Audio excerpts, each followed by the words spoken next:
Hey guys, this is Malinki. Welcome back to my channel Voice of Malinki. Today we will talk about general characters of Porifera. And if you are new in my channel, please subscribe my channel.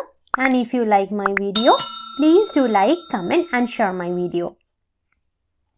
So Porifera are pore bearer animals because they have number of pores in their body.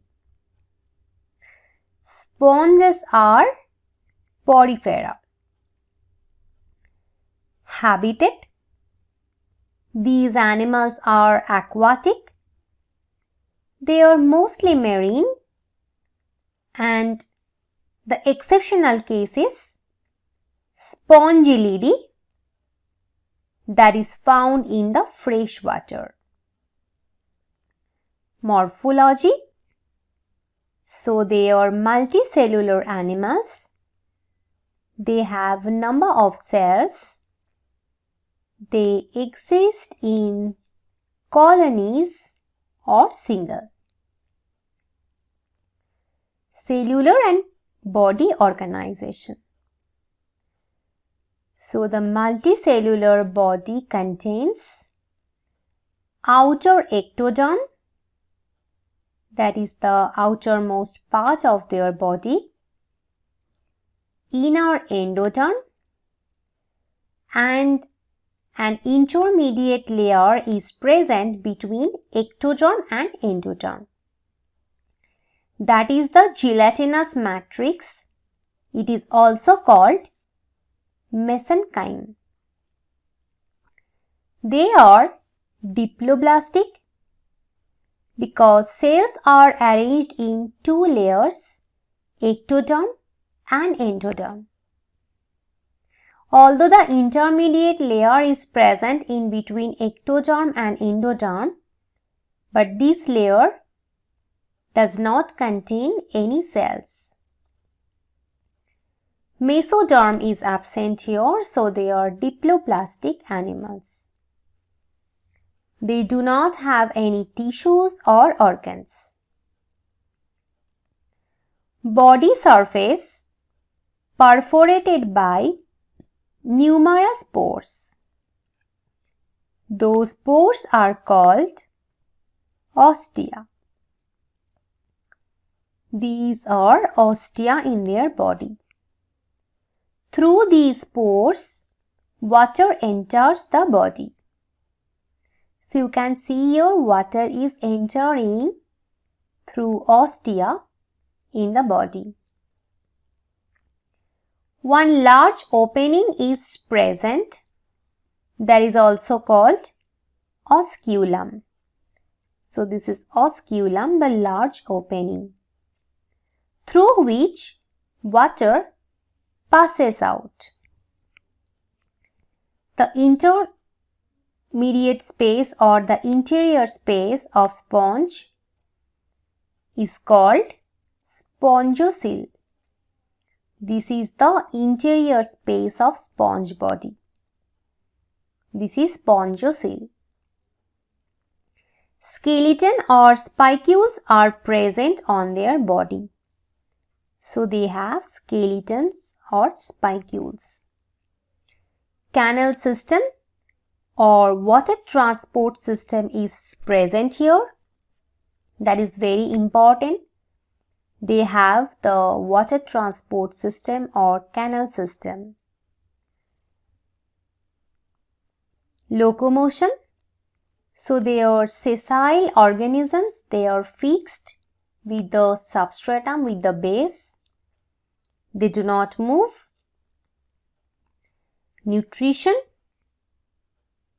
They have the holozoic type of nutrition, that means animal-like nutrition they have. They feed on bacteria.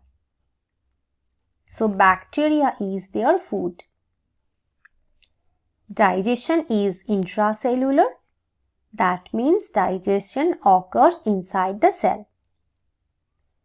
Respiration occurs by diffusion through general body surface because they do not have any proper respiratory system. Circulation or circulatory system is absent. Excretion, excretory system is also absent. Wastes leave the body with water current. So we have seen that canal system or water transport system is present in their body, and through that system wastes leave their body. They are ammonotelic because the waste material is ammonia here.